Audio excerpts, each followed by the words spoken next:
Now, as far as non-resident taxation, what I called it as a landmine, you can take up few problems. Take a problem. During the financial year of 2011 and 12, during the financial year of 11 and 12, Mr. A has earned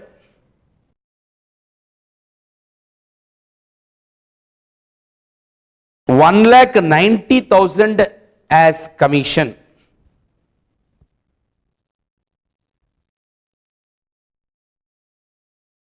He owned a house.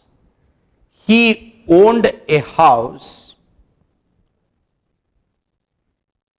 which was located in Delhi. Which was located in Delhi.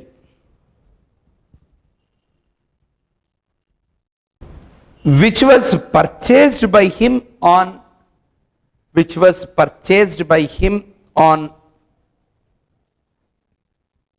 30th/7/1995 for 1,50,000. For 1,50,000. On 1/1/2012,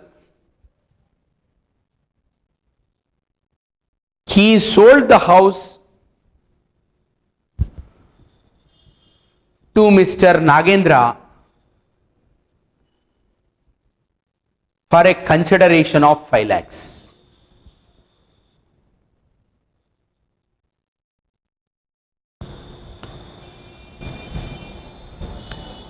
Mr. A also purchased the shares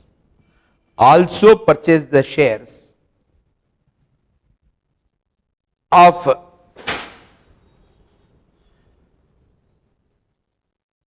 PL Limited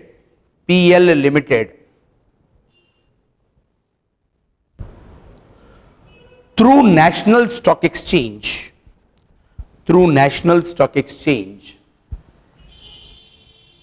on 30th/7/1995.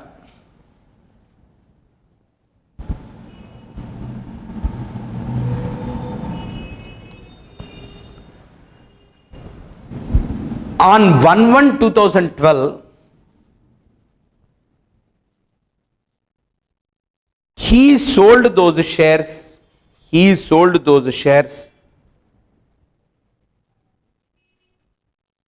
to Mr. Anvesh for rupees 1 lakh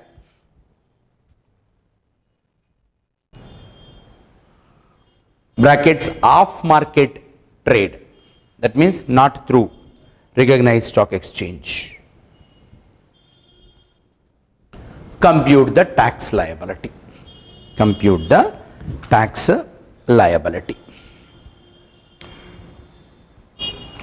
Of course, just to follow the discussion, I made you to write the question, but solution, please don't make a note. Just listen it, because we are not bothered with the figures. We are more bothered about the concept. First thing, who is Mr. A? Nothing is being stated. It is stated that he is a non-resident. No, he is a resident individual. So he has got two assets. One is building, second is the shares. So what is the simple principle? What is the sale price of the shares? 1 lakh. Share price is 1 lakh. Is these shares are sold through recognized stock exchange, purchased and they are listed securities only, but they are not traded through the recognized stock exchange, so securities transaction tax is not paid. So 10 clause 38 is not applicable. So happily what he has to do, he has to resort to the normal computation. Normal computation may, you please tell me, do he has got an option of the 20% and 10%? Do he has got that option of 20% and 10%? Definitely not. Because here that option which we have discussed, is only with the listed securities. Of course, here it is a listed security, it is not an unlisted security. So very well he can go for that. 1038 is not applicable. So indexed cost of acquisition लिए तो कितना होगा? He purchased the same with what price? Purchase cost is what? A has earned 1,90,000 of the commission income and 20,000 invest करके he purchased, and 95-96 index is 281 and current year index is 785. So 20,000 into what is it, divided by 281 multiplied by 785 makes it to 55,872. So from 1,55,872 if you reduce, 44,128 will come. On 44,128, friend, please calculate on your calculator what is 20%. You please tell me 44,128 at the rate of 20%, what it is? 8,825. Let us go by without taking the benefit of indexation. Without taking the benefit of indexation, he sold the same for what? He sold the same for how much? 1 lakh. 20,000 is the, what is it, this thing, what is it, the cost. Balance is what? 80,000. On the 10% works out to be 8,000. Which is more beneficial? What is it? Taking the option. So write down as a hint in this particular solution, you only take up the hints, that is, in case of listed securities, if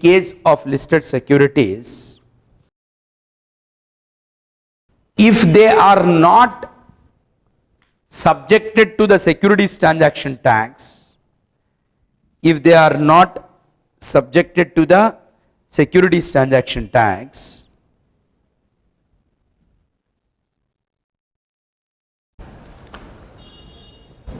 then 10 clause 38 exemption is not available. 10 clause 38 exemption is not available. And SSE has got an option. SSE has got an option either to take the benefit of indexation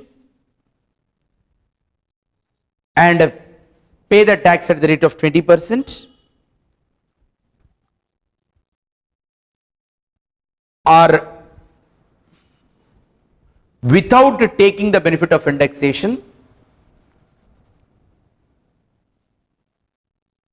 paying the tax at the rate of 10%.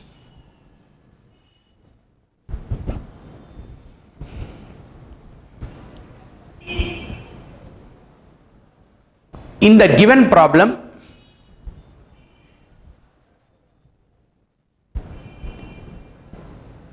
on our computation, write down, on our computation, of course, which is orally discussed, with the benefit of indexation,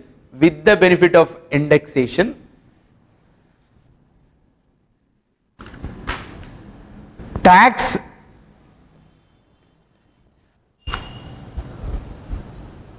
works out to be how much? 8, how much? 8,825, whereas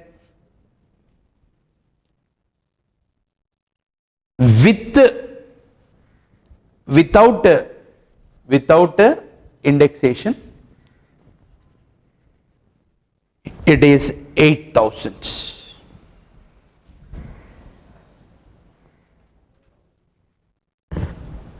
Then friends, as far as house property is concerned, only one, that is straight away sale price is 5 lakhs and indexed cost of acquisition is 1,50,000 divided by the index of the year of acquisition.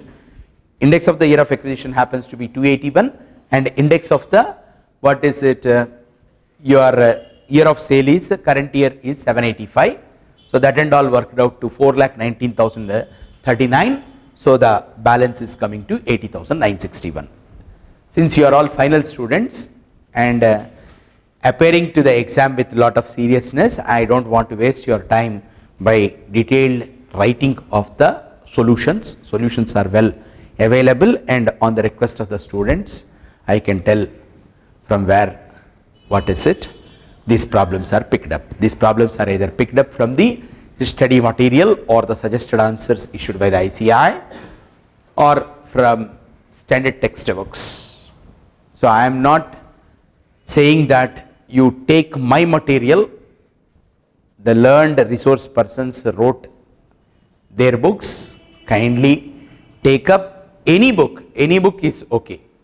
Here my good intention in picking up the problems from various sources is only not to defeat the original ideas of them, but only to help furthermore to the student in understanding. I hope students as well as the authors understand my good intention. Back to the point. Then they have got other incomes. So you have got here long-term capital gain and a commission income. You know how to make a computation of the tax on the other income. Tax on other income will come what, friends? 1,90,000 is the commission income, 1,80,000 being basic exemption limit. So you have to reduce that and on remaining 10,000, 10% is 1,000 is a point. Then take one more question. Leave some space so that what will happen? You can work out the final solution. You can write final answer how much, so that tomorrow you can tell me if you are not getting into that answer. 25,948 is the final tax obligation. Final tax obligation is 25,948. Next, friends, Mr. Harshad Mehta. Mr. Harshad Mehta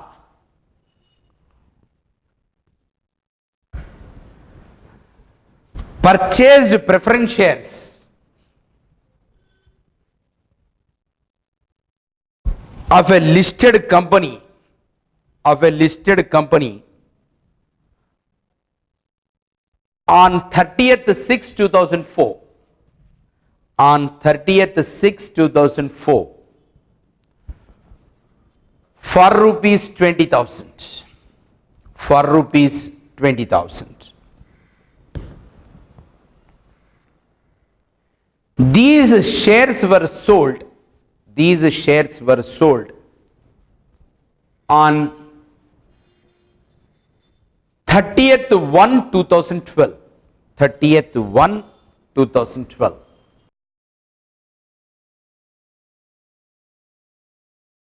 For 1 lakh. He also received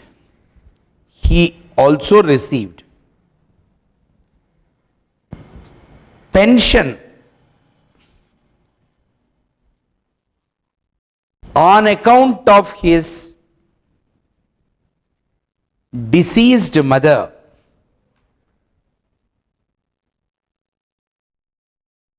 amounting to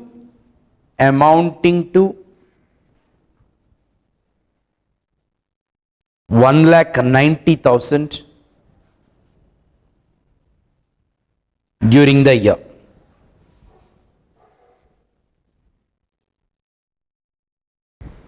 He also suffered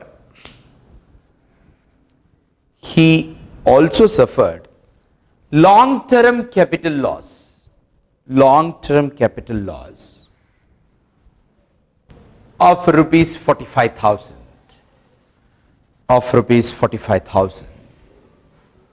on sale of his shop.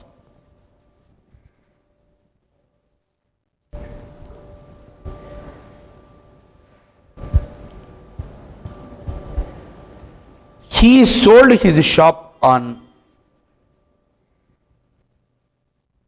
25/7/2011. He sold his shop on 25/7/2011.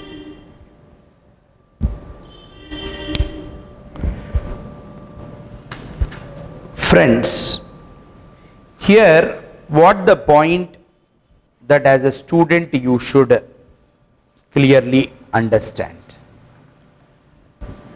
First of all, it is a listed company, but the point here is a 10 clause 38 which we have exemption for long-term capital gain arising from sale of securities. It is a listed security, it is a equity share. For the preference shares 10 clause 38 is not applicable.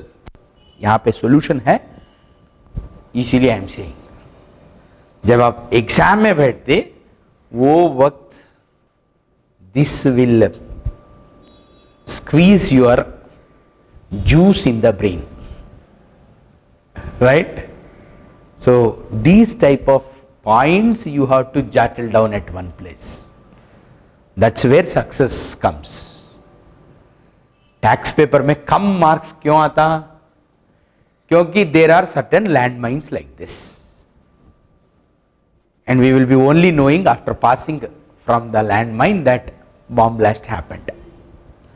So take the landmine issue, write down exemption under 10 clause 38. Once this point is over, there is nothing in that problem. Exemption under section 10 clause 38 is not available for preference shares.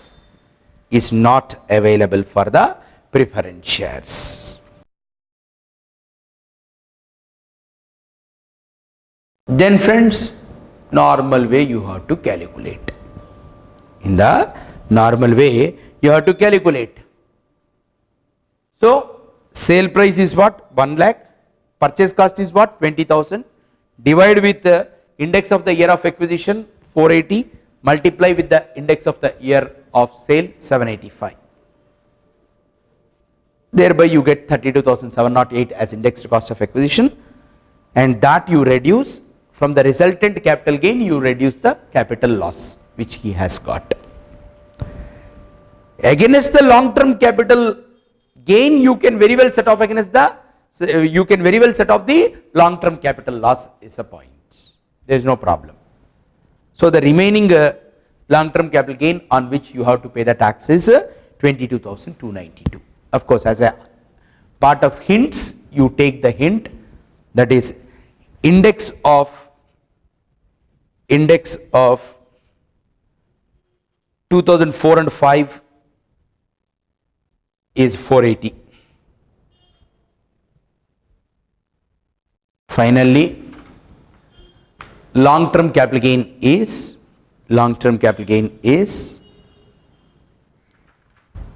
what is it? 22,292. Right. Next friends, do we have the benefit of that alternative is there na? What is that? Either you take the benefit of indexation and pay the tax at the rate of 20%, or don't take the benefit of indexation and compute this thing. Is it available here? Yes, it is very much available here. But let us check it. What will happen? 1 lakh is the sale consideration, friend. 20,000 is the cost of acquisition, friend. 1 lakh minus 20,000 is 80,000. 80,000 is the long term capital gain. और 45,000 80,000 में से निकाल दिए तो कितना आएगा? 45,000 of long term capital loss is there ना? 80,000 minus 45,000 है तो क्या है? 35,000. On the 35,000 10% बोले तो कितना? 3,500. On this 22,292 without taking the benefit of indexation, on 22,292 you calculated the rate of 20%. It works out to be how much? 4,458. So which you prefer? You always prefer to have 3,500 is a point. You always prefer to have 3,500 is a point. All of you are able to get the point? Make notes. That is, taking the option of not claiming the benefit of indexation,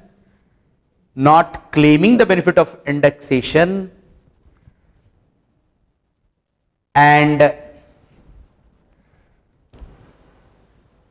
paying the tax at the rate of 10% appears to be more beneficial.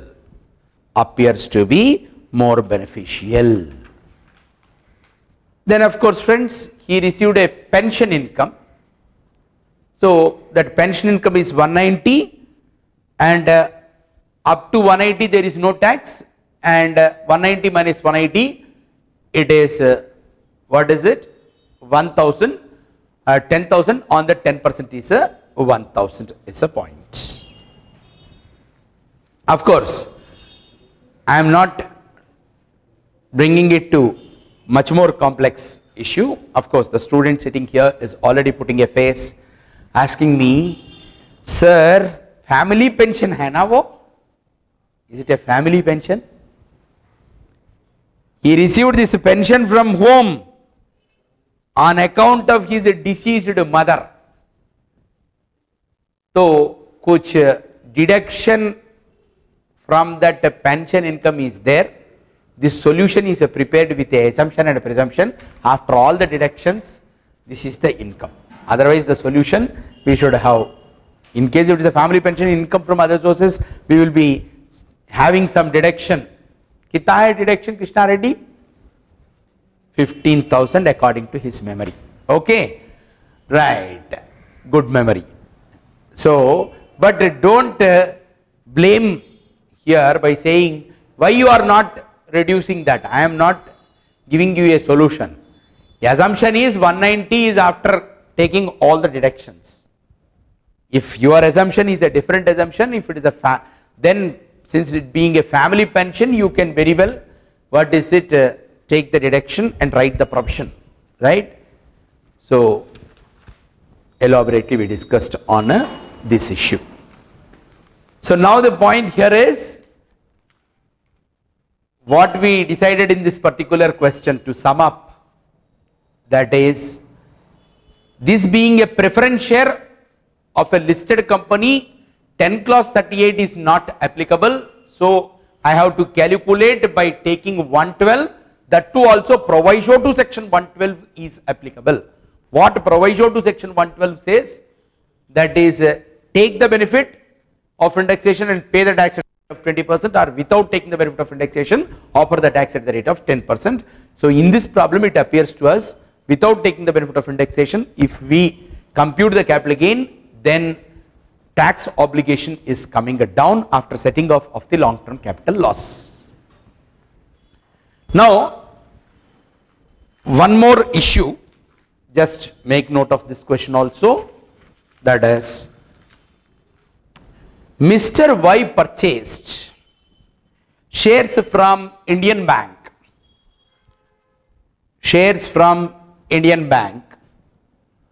on 30th/7/2004, on 30th/7/2004 for rupees 1 lakh, He sold the same on, he sold the same on 1/2/2012 for 5 lakhs. Brackets, off market trade. Off market trade. He also earned a commission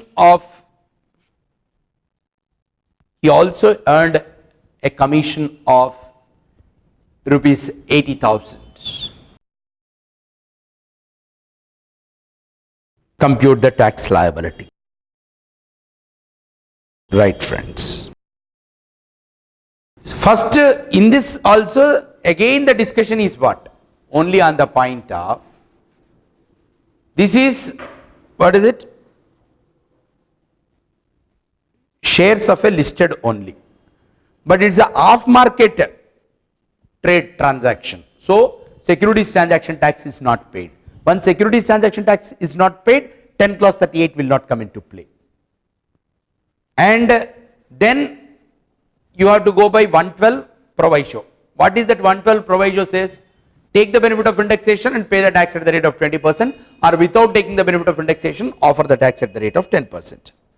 So here just look at, of course, hints you take, that is index of 2004 and 5 is 480. So how the calculations is happening? Sale consideration is 5 lakhs and index to cost of acquisition is 1,63,542. So long term capital gain is 336,548, and on that if you calculate at the rate of 20%, how much it works out to be, friends? 3,36,458. You have to run along with me. Right, 3,36,458 into 20%. Because I am giving the lecture to those students who makes calculator as the part of their body, like Karna has got Kavacha Kundala.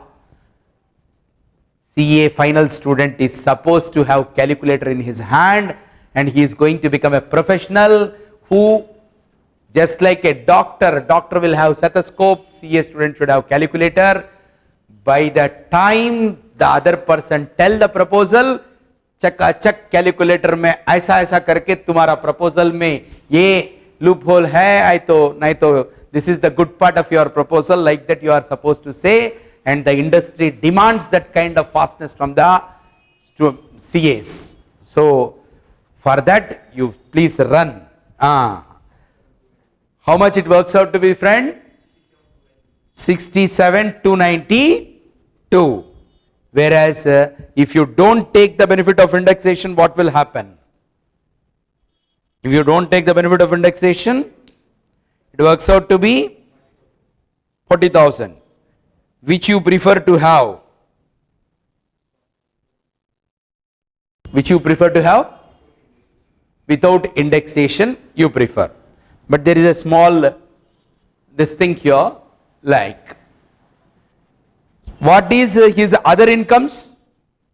His other incomes are 80,000. What is the basic exemption limit? 180 में से 80 निकाल दिए तो कितना आ जाएगा? 1 lakh. That 1 lakh if you reduce from, what is it, your long term capital gain से deduct करके, then you have to just calculate and see the which is more beneficial, right?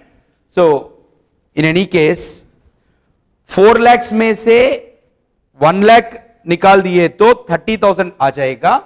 30,000 के ऊपर 4 lakhs में से 1 lakh निकाल दिए तो 3 lakhs आ जाएगा. 3 lakh के ऊपर 10% बोले तो 30,000.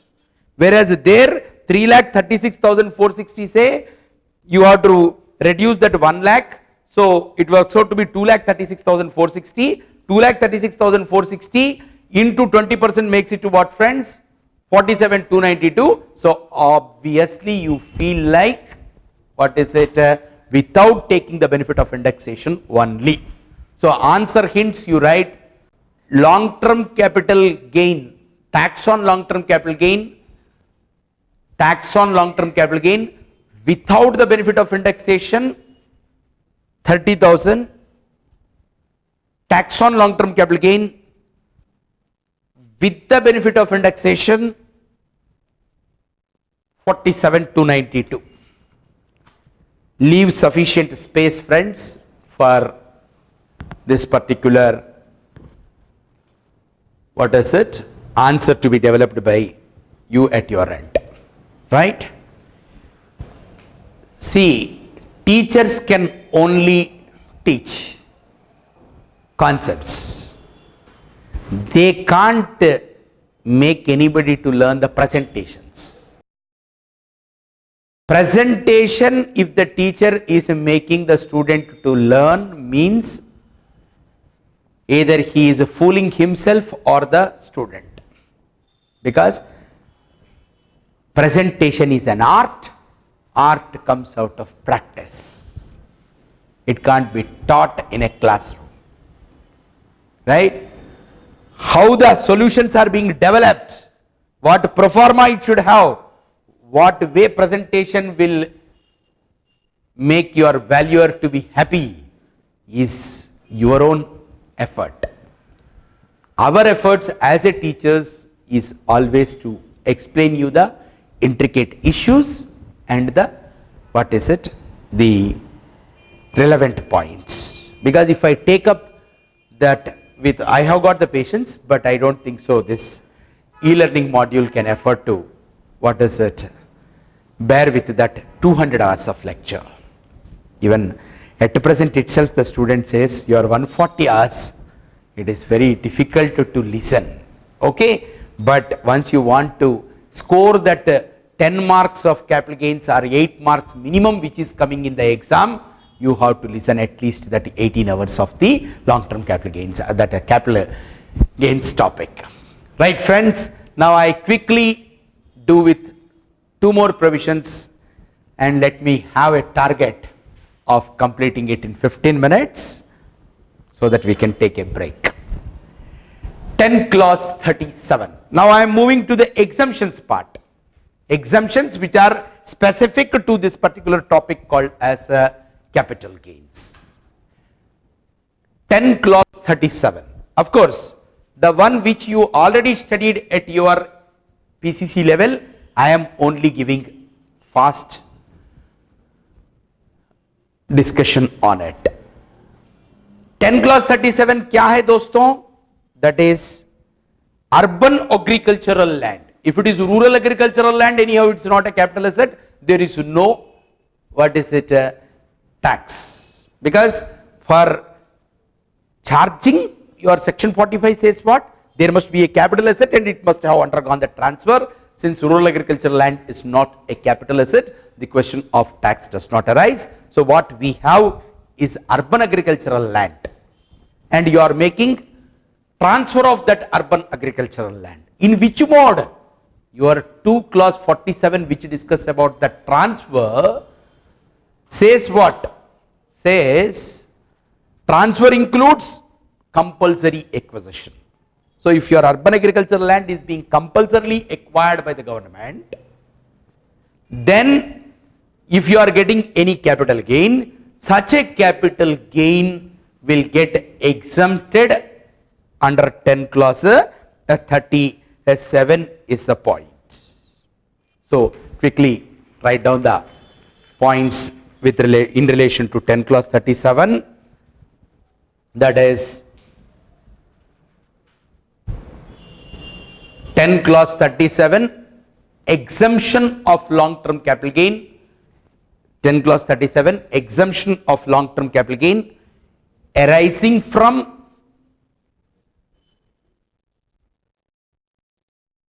transfer of urban agricultural land by way of compulsory acquisition. Friends, this is for our continuity of thought. You made the writing, but listen the conditions here. This is applicable to whom, friends? Look at listening. बस है यहाँ पे.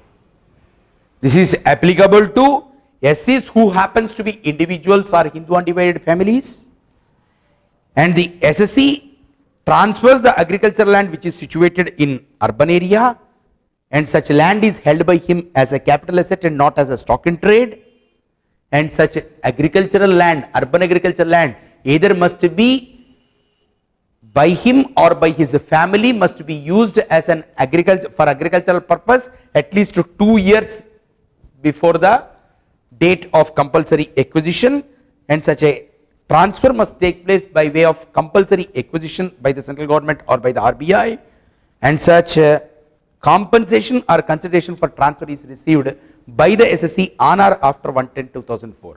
A beautiful issue here is there. Compulsory acquisition happened prior to 1/10/2004, compensation is received after 1/10/2004. Can I get 1037? Yes, because your charging section which you are going to study, it says what? In case of compulsory acquisition, that is although transfer takes place in the year in which the compulsory acquisition takes place, chargeability is the year in which compensation is first received, is the point. It could be received in installment, but in the year in which first it is received a part first installment, that is the year of chargeability. So happy well you can go ahead with the 1037 exemption is a point. At the final level, what is most important? Where 1037 is not applicable, that study is most important. That is, it is not being compulsorily acquired, normally it is sold. Then 1037 will not come into play. Second, it is compulsorily acquired, but by then Krishna Reddy came to city, Hyderabad. He has got a very big urban agricultural land in Shamshabad, right? It is not used for agricultural purpose either by Krishna Reddy or by his mother and father. That is being compulsorily acquired under for the airport purpose. Then 1037 will not. It must be used for the agricultural purpose at least 2 years before. This is the point. So the date of transfer is not relevant, as what I told, because these type of things in the exam you may get. Compulsory acquisition happened prior to 1/10/2004, but subsequently the compensation is received. You can very well claim the 10 clause 37 is a point. Would you like to make note of it? That is, the date of transfer of agricultural land is not relevant. The date of transfer of agricultural land is not relevant.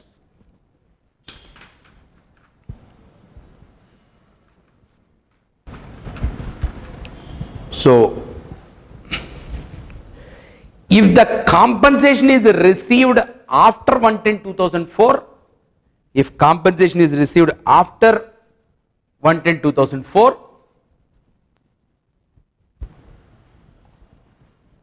one can claim the benefit of 10 clause 37.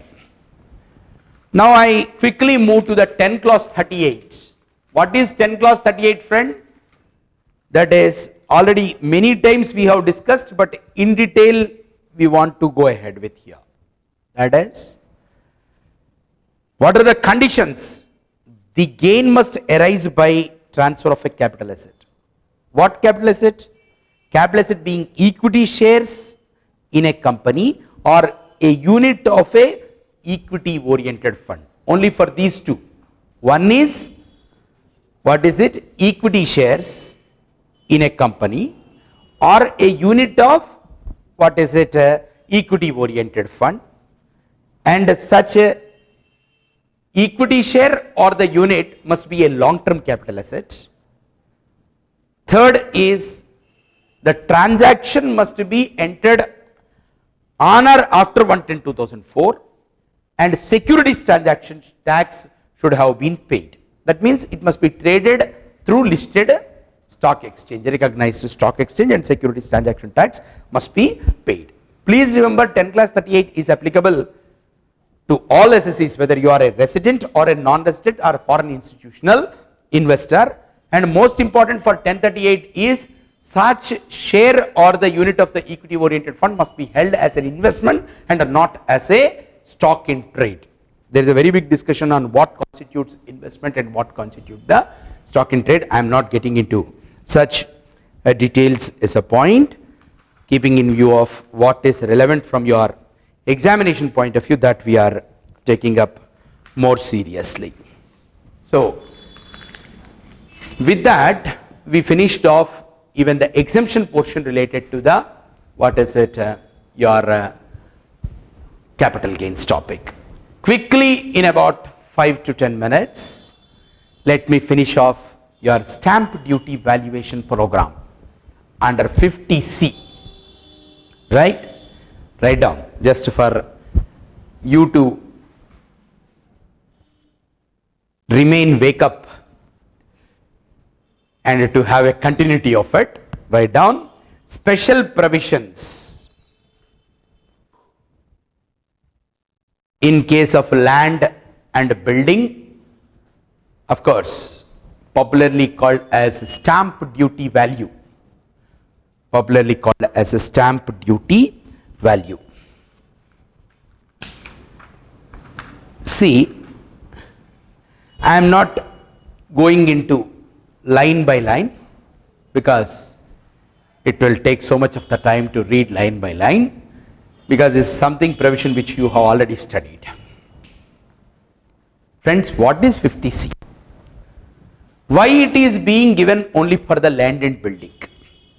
Point here is, in this country many of us know that whenever land and building gets transferred, the first question the purchaser will ask the vendor, or otherwise vendor will request the purchaser, how much is in white, how much is in black. Right? How much is in white, how much is in black. Black का मतलब क्या है? Currency black में रहता नहीं, the undisclosed. Right. Point of interest is, for each land and building, when you make transfer, you have to go and get it registered. That registration authority will fix up the stamp duty value for the properties. So minimum care you have to take is what? You write in the deed, transfer deed, the consideration at least as a stamp duty value. Right? But some people, what they do, they will say, we sold a property whose stamp duty value is itself is 60 lakhs at 30 lakhs. This irritates the government, because all of us know that market values, they are much more than the stamp duties. At least you are not looking at and taking care of putting the stamp duty value, and sale consideration you are putting much below the stamp duty value. Then the assessing officer can very well invoke 50C provisions and will ask you to take the stamp duty value as a deemed sale consideration, ignoring your actual sale consideration. So 50C comes into play where sale consideration of land and building is less than the stamp duty value, then stamp duty value shall be deemed to be the sale consideration, and accordingly capital gains will be computed is the point. Point is very simple. If a sale consideration is less than the stamp duty value when you make transfer of land and building, then stamp duty value of that particular land and building shall be deemed to be the sale consideration. Right. Now, the point here is, sometimes genuine people also may suffer because of they are living in the company of ingenuine people. We provide a facility. If that is being misused, हम क्या करते हैं? Normally in our house or in our academy or in our office, एक facility देते हम. दिए तो with all good intention we will give. If it is misused, we will say for everybody it is not there, that facility. Then some person will come, sir, I am sincere Sitara and you are prohibiting because that bad fellow has done that. But you are living in a society, you are in a group, right? For the success of the group, you may take individual, that is, you have to give the benefit to the group as a whole. For the failure of the group, it is an individual phenomena. That is the life, right? Let us suppose I am sending along with Krishna Reddy a team of 5 people. If there is a failure, it is an individual failure of Mr. Krishna Reddy. And if it is a success, I say it's not because of Mr. Krishna Reddy, it's because of the group. All this is life. See, there are many genuine people. Sometimes what will happen, some house I purchased long back. The moment I am there into that particular house, my father died. In the next year, my wife is crippled. Somebody told that house is vastu wise not good. Then what happened? I want to make sale of that particular house. If I say that house I purchased with 70 lakhs, now itself stamp duty valuation is 65 lakhs, market value is 1 crore, but since some enemy of mine already popularized the concept that that house is vastu wise not good, what is happening? Nobody is coming forward. Reality also I sold the same for less than the stamp duty value, right? Or some houses will be straight to the road. In Telugu we say Vidi Sula, right? Or some, there is a group of houses, but in one house there is a big rock. Even if they put the bore, water will not come. All other houses will be sold at a value of 2 crores, whereas this house nobody is coming forward for more than 1 crore. These are all genuine problems. तो इसके लिए हम क्या करना पड़ेगा? Make an application to the assessing officer to refer the matter to the valuation officer, so that valuation officer will give the value. Now the point here is, if the valuation officer is going to give more value than the stamp duty value, then law is kind enough to say it's only stamp duty value. If valuation officer is going to give a value less than the stamp duty value, then what is it? Such a lesser value will be taken. So there is a room for crying. And in case on account of reference to the valuation officer, if the value comes and earlier assessment got completed with stamp duty value, such assessments can be very well be rectified, and all is a point. Such a rectification takes place under section 155(15) is a point, friends.